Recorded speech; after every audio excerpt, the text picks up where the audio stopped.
மரியாதையும் மதித்தவர்கள். இந்த நாடு இருக்கிறதே, இங்கே சேர சோழ பாண்டியர்கள் என்று 3 பேரரசர்கள் இருந்தார்கள்.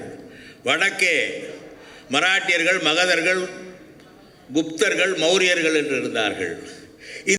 எதையோ புகுத்தி இதே ஒரு நிலையை, வடநாட்டு நிலையை உருவாக்கினார்கள் அல்லவா?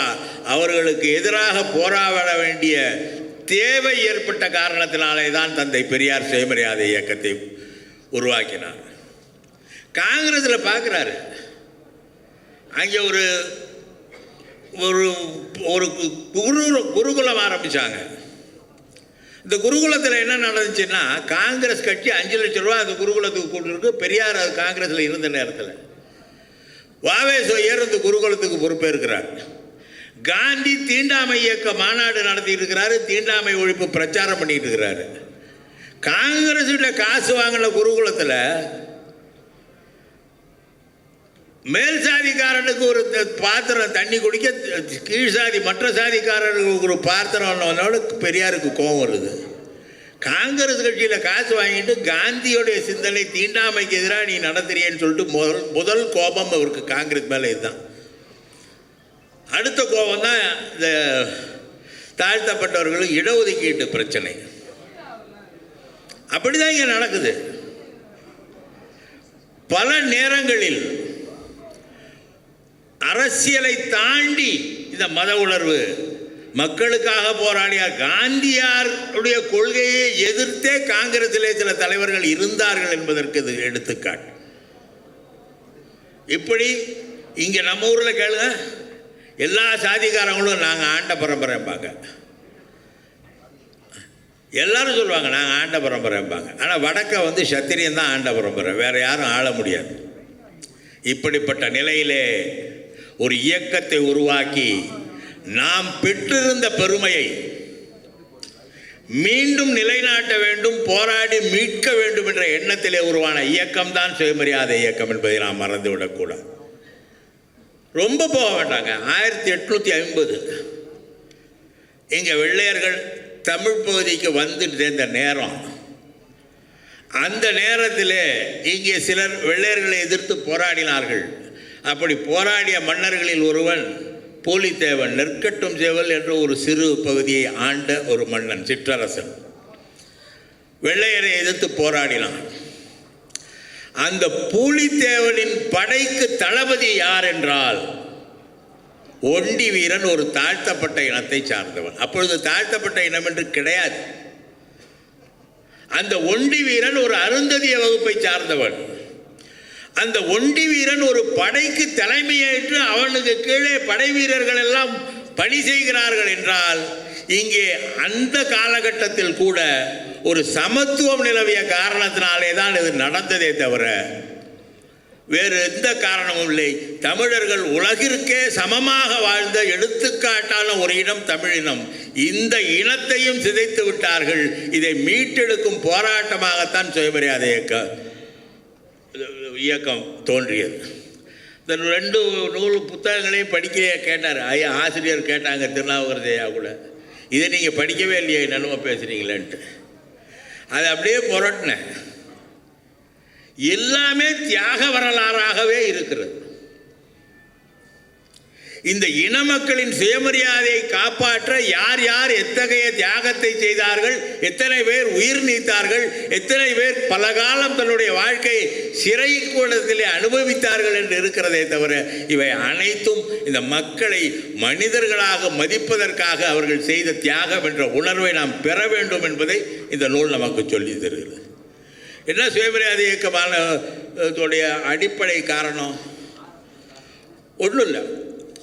சுயமரியாதை இயக்கத்தை உருவாக்கிய நேரத்தில் தந்தை பெரியார் சொன்னது, ஏன் உருவாக்குறேங்கிறது, பெரியார் வெளியிட்ட சுயமரியாதை கொள்கைகள் இதான். மக்களுக்கு பிராணனை விட மானம் பெரிதென்பது அதனுடைய முதலாவது கொள்கை. உயிரை விட மானந்தாட்டா பெருசுங்கிறது முதல் கொள்கை. இரண்டாவது கொள்கை, எல்லோரும் பிறவியில் சமம் என்பது இரண்டாவது கொள்கை. பெண்களுக்கு சம உரிமை இருக்க வேண்டும் என்பது மூன்றாவது கொள்கை. ஜாதி மத பேதங்கள் தொலையும் மட்டும் நாட்டில் ஒற்றுமையையும் எல்லாருடைய நன்மைகளையும் உத்தேசித்து ஒவ்வொரு ஜாதி மதத்திற்கும் அரசியலில் சரியான பிரதிநிதித்துவம் ஏற்க ஏற்பாடு செய்ய வேண்டும் என்பது 4வது கொள்கை. கண்மூடி வழக்கங்களும் மூட நம்பிக்கையும் தொலைய வேண்டும் என்பது 5வது கொள்கை. வேதம், சாஸ்திரம், புராணம், பழக்கம் என்னும் காரணங்களால் மனிதனின் பகுத்தறிவை கட்டுப்படுத்தக்கூடிய பார்ப்பனியம் ஒழிந்து சுயேட்சையும் அறிவும் வளர வேண்டும் என்பது 6வது கொள்கை. இதை விட நியாயமான ஒரு கொள்கைக்காக, இதைவிட மனிதாபிமானமிக்க ஒரு கொள்கைக்காக ஒரு இயக்கத்தை யாரால் உருவாக்க முடியும்? தந்தை பெரியார் ஒருவரால் மட்டும்தான் உருவாக்க முடியும். மனிதனை மனிதனாக பார்த்தவர் அவர். மனிதனை மனிதனாக பார்க்காத நிலைக்கு எதிராக போராடியவர். அதனாலே உருவான இயக்கம். அதற்காக எவ்வளவு தியாகத்தை இந்த இயக்கத்தை சார்ந்தவர்கள், பெரியாரின் தலைமை மீது நம்பிக்கை கொண்டவர்கள் வைத்திருந்தார்கள் என்பதற்கு இந்த நூல் ஒரு சாட்சியம். இந்த காலம் 1925 ஒரு டேஞ்சரஸ் இயர்னு சொல்வேன். ஏன் அப்படி சொல்கிறேன்னா, ஒரு ஆபத்தான ஆண்டுன்னு. இது 1925 பெரியார் இங்கே சுயமரியாதை இயக்கத்தை ஆரம்பித்தார். இதே 1925 நாக்பூரில் RSS இயக்கம் தொடங்கப்பட்டது. இதே 1925 கான்பூரில் கம்யூனிஸ்ட் இயக்கம் தொடங்கப்பட்டது. இப்படி எந்த இயக்கத்திற்கு எதிராக, எந்த தத்துவத்திற்கு எதிராக தந்தை பெரியார் அவர்கள் சுயமரியாதை இயக்கத்துக்கு தொடங்கினாரோ அதே தத்துவத்தை வலிமைப்படுத்த நாக்பூரிலே RSS இயக்கம் தொடங்கப்பட்டது.